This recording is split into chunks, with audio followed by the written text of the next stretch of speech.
Aujourd'hui, je vais vous parler de la classe d'actifs des métaux précieux, en l'occurrence plus particulièrement de l'or. Je vais vous expliquer bien comment j'investis dans cette classe d'actifs, comment je m'y prends, comment je spécule aussi, les différents outils que je peux exploiter.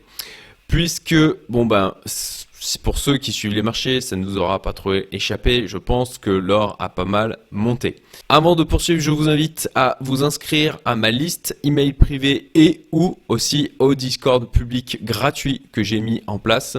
Dedans, vous aurez accès à des contenus exclusifs et puis aussi régulièrement, surtout en ce moment, il y en a pas mal, des opportunités d'investissement.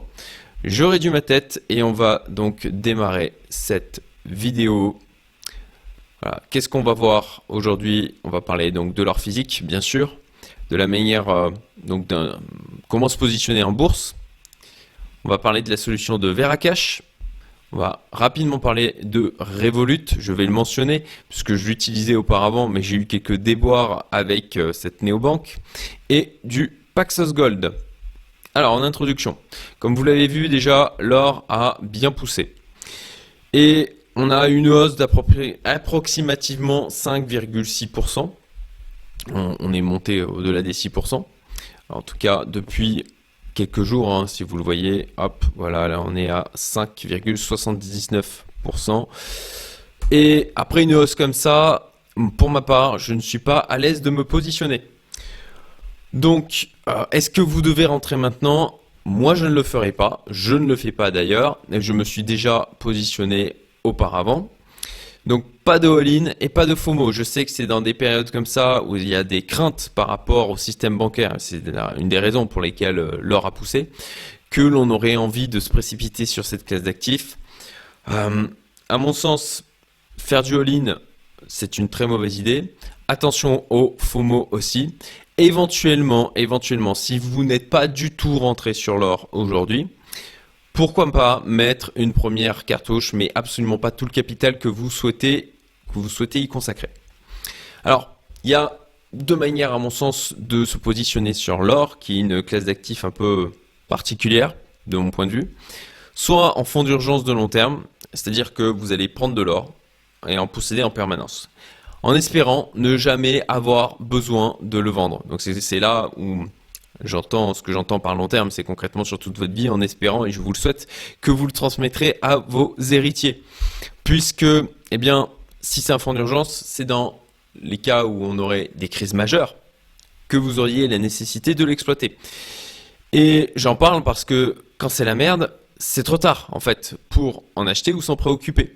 C'est à ce moment-là que tout le monde en voudra, et c'est à ce moment-là qu'il faudra que vous en ayez déjà. Deuxième manière de se positionner sur cette classe d'actifs, et les deux ne sont pas antinomiques, vous pouvez très bien faire les deux à la fois, c'est ce que je fais d'ailleurs de mon côté, c'est de la spéculation à plus court terme. Et quand j'entends du court terme, ça peut être effectivement en jours, en heures pour certains, et pour ma part ce que je pratique, c'est plutôt en termes de trimestre, voire d'années. Donc par rapport à ça, vous pouvez faire une exposition partielle et des rééquilibrages réguliers. Une exposition partielle et des prises de profit à un instant T. Je ne vais pas rentrer là-dedans, c'est, je dirais, plus de la compétence de trading. Mais encore une fois, je vous explique moi ce que je fais et vous prenez ce que vous avez à apprendre. Néanmoins, l'intérêt de la vidéo va être clairement au niveau de, des manières, de ce que moi j'utilise comme solution. À noter que vous avez la possibilité d'investir dans l'or en perso et aussi en pro. Donc si vous avez une entreprise, une holding, vous pouvez diversifier une partie de la trésorerie en or. Et ça, il faut potentiellement quand même que vous le prévoyez au niveau des statuts ou vous vérifiez au préalable avec votre expert comptable. Alors, la partie or physique. Pour ma part, je n'ai pas de lingotin. Voilà, il y a les lingots, lingotin, pièces d'or. Pourquoi je n'ai pas de lingotin? Tout simplement parce que en fait, c'est assez facile à contrefaire. Les lingotins, vous allez les avoir dans du papier, cellophane, plastique, et c'est quelque chose que normalement vous n'ouvrirez jamais. Et c'est pour ça aussi que c'est facile à contrefaire. Après, il y a certains lingotins où vous pouvez avoir des sécurités qui sont intégrées, comme ça peut être le cas sur certaines pièces. Mais voilà, de base, je dirais, le lingotin classique, il n'y a pas de sécurité particulière. Donc c'est facile à contrefaire. Et dans des situations d'urgence où vous avez des gens qui n'ont pas forcément les compétences ou la capacité bien de vérifier que s'il s'agit de quelque chose qui n'a pas été contrefait, c'est aussi plus difficile à vendre. Donc c'est pour ça que sur l'aspect hors physique, sur lequel moi, j'exploite l'or physique en fait pour avoir ce fonds d'urgence à disposition, je suis plutôt sur les pièces d'or. Et à ce niveau-là, moi, j'investis sur le site or, voilà, or et voilà, achat or et argent. Là, c'est un autre site qui explique en fait les systèmes de primes au niveau des pièces. Moi, c'est le site que j'exploite. Vous avez les liens des différents sites qui, d'ailleurs, pour certains, sont des liens référents en description de la vidéo. Merci par avance si vous passez par eux. Donc, alors pour les pièces d'or, rapidement, il faut savoir qu'il y a donc ce système de primes, c'est-à-dire que vous allez avoir un montant qui va être différent du poids que ça représente en or.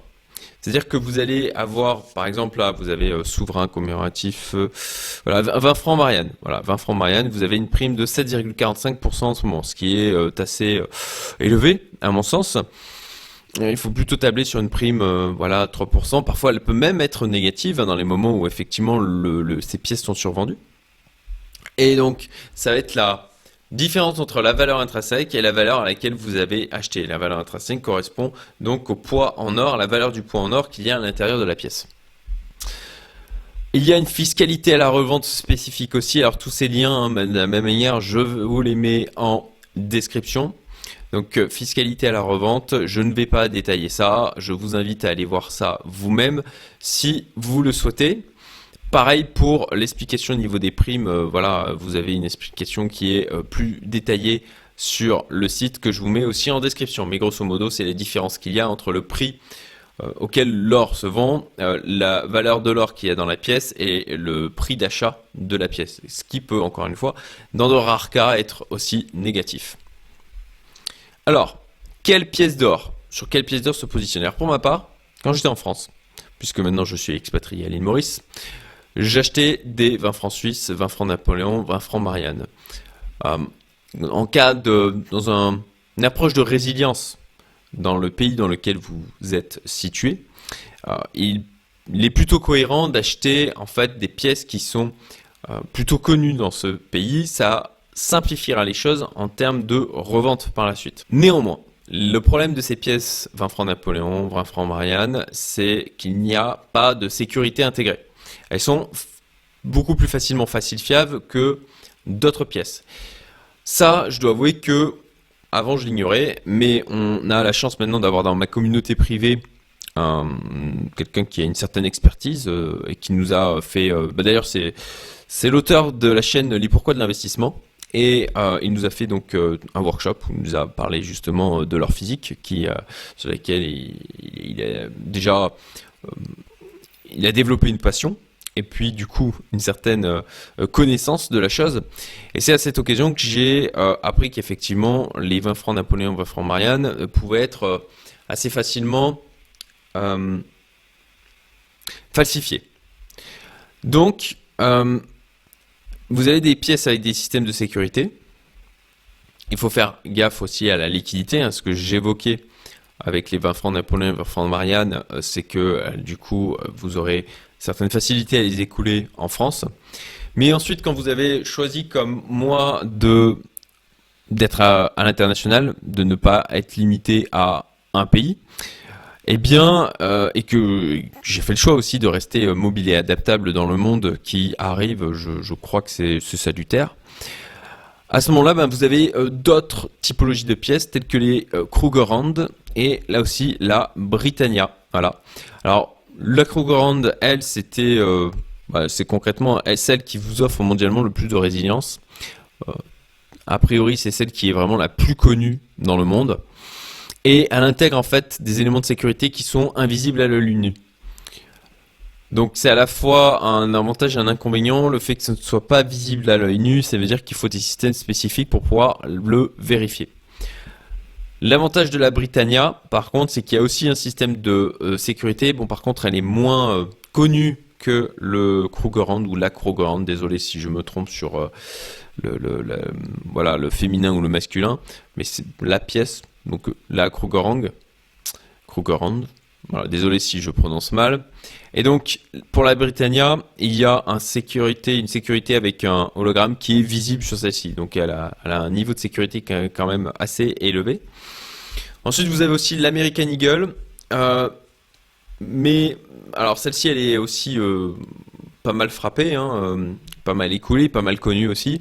Par contre, il n'y a quasiment pas de sécurité et en plus de ça, elle est plutôt chère. Donc, pour ma part, voilà. J'ai accumulé quand j'étais en France, j'étais sur des 20 francs Napoléon, 20 francs Marianne, 20 francs Suisse aussi.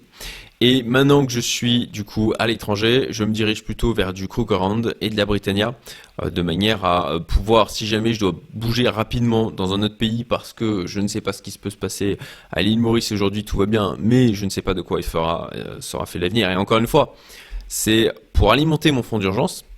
Eh bien, je préfère partir sur ces pièces-là qui sont plus connues dans le monde que les pièces françaises. Deuxième grand moyen de s'exposer du coup à cette classe d'actifs qu'est l'or, eh bien, c'est avec la bourse. Et là, moi, je l'utilise plutôt pour de la spéculation sur voilà, moyen terme, quelques trimestres, quelques mois, quelques trimestres, quelques années.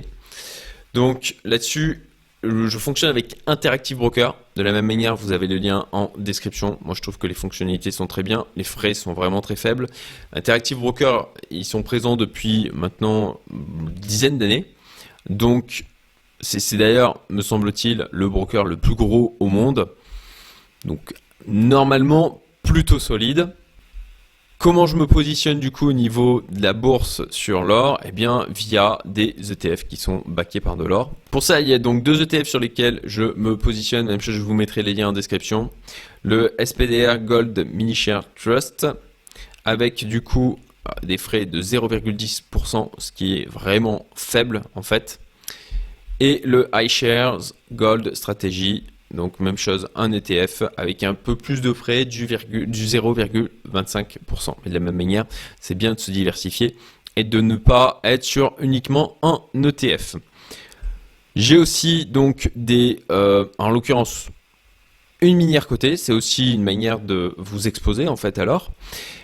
Je vous en parle pas en fait dans cette vidéo. Elle sera dévoilée aux abonnés à ma liste email privée. Donc si vous voulez connaître cette minière cotée sur laquelle je me suis positionné et qui d'ailleurs a été sélectionnée par Rémi de Truchy-de-Varenne de la chaîne Parlant Long Terme. Excellente chaîne d'ailleurs, c'est un ami et un membre de ma communauté privée. Il m'a constitué tout mon portefeuille small cap et il y a notamment du coup vraiment de belles pépites dedans et notamment donc cette minière cotée où je la dévoilerai prochainement aux abonnés à ma liste email privée. Voilà pour la partie bourse. Ensuite, nous avons donc Veracash. Alors Veracash, j'utilise cette solution depuis plusieurs années pour un compte professionnel. Vous avez de la même manière le lien en description. Et alors qu'est-ce que c'est? Déjà, à savoir que vous pouvez créer donc des comptes pro et des comptes perso. Concrètement, c'est de l'or tokenisé, voilà, vraiment backé dans leur coffre. Voilà, là vous voyez donc la page d'accueil du site. Vous avez aussi une carte de paiement qui est associée et qui vous permet donc bien de garder de la liquidité en or et de les dépenser avec cette carte. Néanmoins, il y a un certain nombre de frais et vous allez voir qu'ils ne sont quand même pas anodins. Voilà, je me suis donc connecté sur mon compte.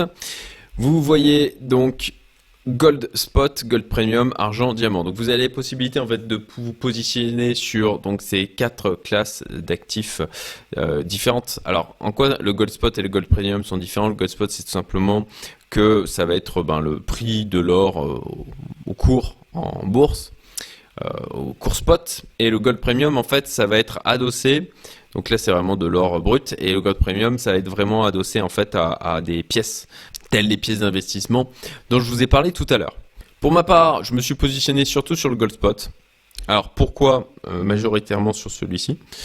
Tout simplement parce que c'est là où il y a les frais qui sont les plus faibles. Sur les frais, vous avez donc le détail qui est présent sur leur site. De la même manière, encore une fois, lien en description. Dans le cas du dépôt sur le compte d'attente en euros, alors ça c'est gratuit. Le crédit du compte par virement, gratuit aussi. Si vous envoyez par carte bancaire, vous rechargez votre compte par carte bancaire, à ce moment-là c'est 0,8% du montant. Les frais de gestion en achat Gold Premium, comme vous le voyez, donc c'est 3% du montant. Frais de gestion en achat Gold Spot, 0,5% du montant. Après, vous voyez, argent métal, 7% du montant. C'est quand même, je trouve, très important. Et de la même manière, diamant, 10% du montant. C'est d'ailleurs une des raisons pour lesquelles je ne me suis absolument pas positionné chez Veracash sur ces deux classes d'actifs. Ensuite, si vous voulez donc sortir votre argent, puisque vous avez la possibilité en fait de faire un virement, comme vous le voyez ici, de faire une demande de virement. Alors il y a deux types de virements, en différé et en immédiat. Et vous avez donc les frais qui sont associés, détaillés ici. Donc en cas de virement, dans tous les cas, vous prenez 1% de ce que vous sortez qui va être pris en frais de gestion. Et si vous faites une demande de virement immédiat, il y a un spread qui est appliqué de 3% du montant en virement différé, et il n'y en a aucun. Donc quand même pas mal de frais cumulés sur cette solution qui est Veracash. Mais c'est la seule qui propose une carte bancaire permettant donc de payer avec directement son or. Petit passage très rapide avec Revolut que je n'utilise plus puisqu'ils avaient donc bloqué mon compte et m'avaient demandé une quantité justificative qui était juste astronomique. Alors si vous avez suivi l'histoire, ce qui est assez drôle, c'est qu'ils ont fini par me débloquer en me disant que tout allait bien. Après, alors que je n'ai soumis aucun justificatif pour autant. Et ils proposent donc de l'investissement dans de l'or. J'avais fait une vidéo d'analyse précédemment, je crois que c'était en août 2021, où j'avais été allé chercher des informations par rapport à ça. Et donc voilà, il s'est backé normalement dans une banque en Angleterre. Et sauf erreur, les frais d'achat sont plutôt faibles si vous achetez pendant l'heure d'ouverture des cours. Donc c'est une solution, on va dire, pour se positionner sur l'or assez simple via cette néobanque. Mais pour ma part, voilà, je ne l'utilise plus aujourd'hui. Et enfin, le Paxos Gold qui est de l'or tokenisé sur la blockchain Ethereum. Vous avez ce très bon article sur Cointelegraph qui explique bien tout ce qu'il y a à savoir au niveau du Paxos Gold. Je vous en fais quand même un résumé ici. Il y a quand même des frais de 0,02% à chaque transaction. Alors on est très très loin de ce que propose quelque chose comme Veracash. C'est de l'or qui est backé dans des coffres de la même manière. Pour en acheter, vous pouvez le faire sur Binance. Vous avez du coup le lien en description aussi. Si vous voulez vous créer un compte, vous avez aussi la possibilité de le faire via Kraken. Pour ma part, j'ai l'habitude de le faire via Binance. Les avantages, eh bien, c'est les faibles frais, l'ouverture des cours 24 heures sur 24, ça c'est quand même top. Inconvénient, eh bien, c'est le manque de liquidité sur de grosses sommes et les risques partiels, je dirais, liés à l'environnement crypto. Voilà. Qu'est-ce qui se passerait si, à un moment donné, on avait un gros problème sur la blockchain Ethereum? Eh bien, je ne sais pas trop. Donc, il faut bien comprendre que plus on va mettre d'intermédiaires, plus on va mettre de couches technologiques et plus on met des risques qui sont liés à chacune des couches. Il y a aussi une décorrélation avec le XIAU USD. Comme vous le voyez, là, on a le cours de l'or qui est donc à 1917 $ au moment où je fais cette vidéo. Par contre, on a un Paxos Gold voilà, à 1915. Alors, il y avait plus de différences, notamment pendant le week-end dernier. Il y avait une grosse différence de plusieurs dizaines de dollars entre le XIAU USD et le Paxos Gold. Là, c'est en train donc de se réguler. Mais habituellement, il y a toujours une différence de quelques dollars, voire 10 $, voire plus, entre les deux cours, mais qui correspondent au final à, grosso modo, normalement, le Paxos Gold doit être au même niveau que le XIAU USD. Et voilà, c'est la fin de cette vidéo. Je t'invite à mettre un petit commentaire pour le référencement, de liker, de partager, de t'abonner si ce n'est pas déjà le cas et si tu veux voir d'autres vidéos dans ce genre. J'espère vraiment que ça t'aura été utile et si ça t'intéresse, j'ai fait une série de 3 vidéos où j'expose ma stratégie d'accumulation crypto pour le prochain bull run. Si ça t'intéresse, tu trouveras à gauche ou à droite le lien vers la vidéo. À très bientôt!